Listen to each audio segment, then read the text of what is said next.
tarpukaryje senamiestyje ypatingai kažkokių permainų esminių įžvelgti ko gero negalime.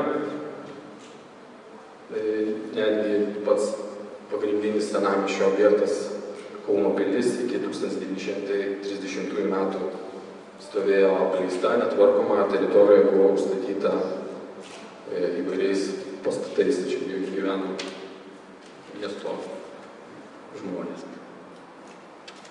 Sovietmečiu, aišku, įvyksta turbūt reikšmingiausias permainos senamiestyje, imta vykdyti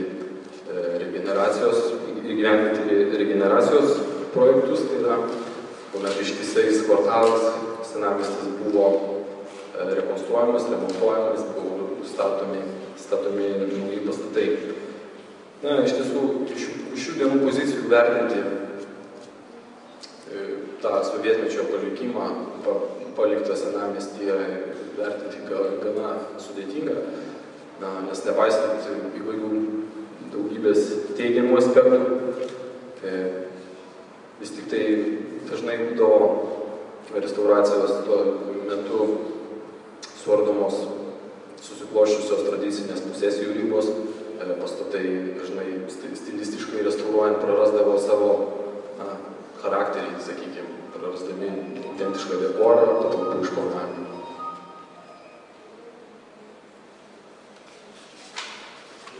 Po 90 metų, po Lietuvos nepriklausomybės atkūrimo senamiestyje, taip pat dėja sunkiai galima būtų žvelgti kažkokios esminės permainas.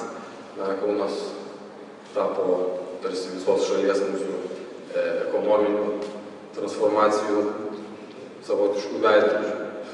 Ir, nieko nepadarysi, vis tik tai reiktų pasidžiaugti, kad pastaraisiais metais galima pastebėti šiokį tokį proveržį teigiamą. Bet aš kalbu apie Daugirdo viešbutį, apie amfiteatrą, apie sutvarkytą Santaką, apie pagaliau atgyjusias lauko kavines. Ir tai yra šiandien toksai menkas vilties spindulėlis, sakykime taip.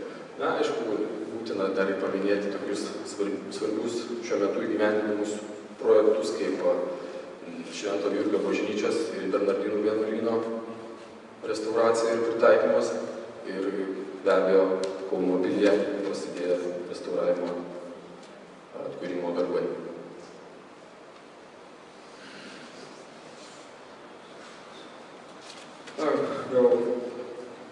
Jau šiek tiek trumpinsiu savo pranešimą. Matome nuotraukoje Petro Vileišio tiltą, tai nuotrauka daryta tarpukaryje. Šis tiltas sujungė Vilijampolę su Kauno miestu. Kaip žinia, Vilijampolė nuo pat įkūrimo 17 amžiuje buvo atskiras miestas, netgi miestas konkurentas Kauno, tačiau Vilijampolė visą laiką buvo svarbi Kauno miestui. Ir būta prieš Vileišio tiltą būta anksčiau medinių tiltų. Tai va,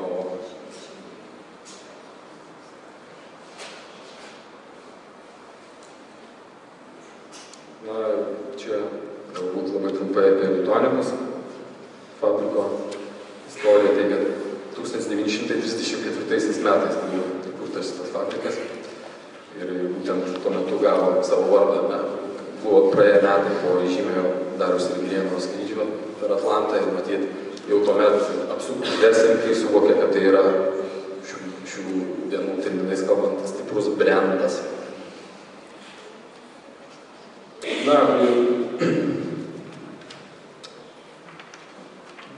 Sovietiniais metais vyko nemažai architektūrinių konkursų, kurių metu buvo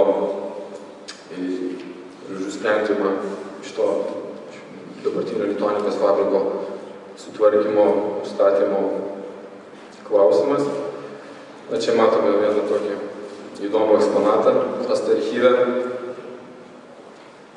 Tai buvo, kaip matome, siūlymas pastatyti toksai turgaus pastatas didelio tūrio. Čia Čia taip pat kitas eksponatas.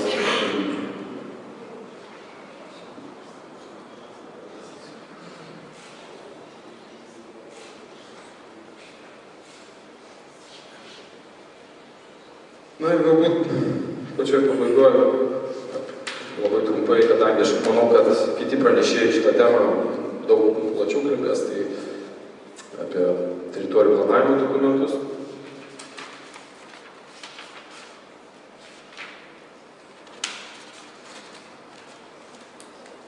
Tai yra, matome, Santakos parko detalų planą, parengtą 2006 metais. Čia yra Kauno pilies ir piliavietės specialusis planas, visiškai šviežias 2009 metų. Na ir 2001 metais parengtas detalusis planas šitai visai teritorijai, 48 senamiesčio plote, tačiau kiek yra, man žinoma, šis taip ir, jam ir nebuvo taip ir lemta, sakant, būti plačiau gyvenime. Taigi, iš manęs tiek, labai ačiū už dėmesį, už kantrybę, linkiu jūsų dalyviam įkvėpimo ir sėkmės. Ačiū.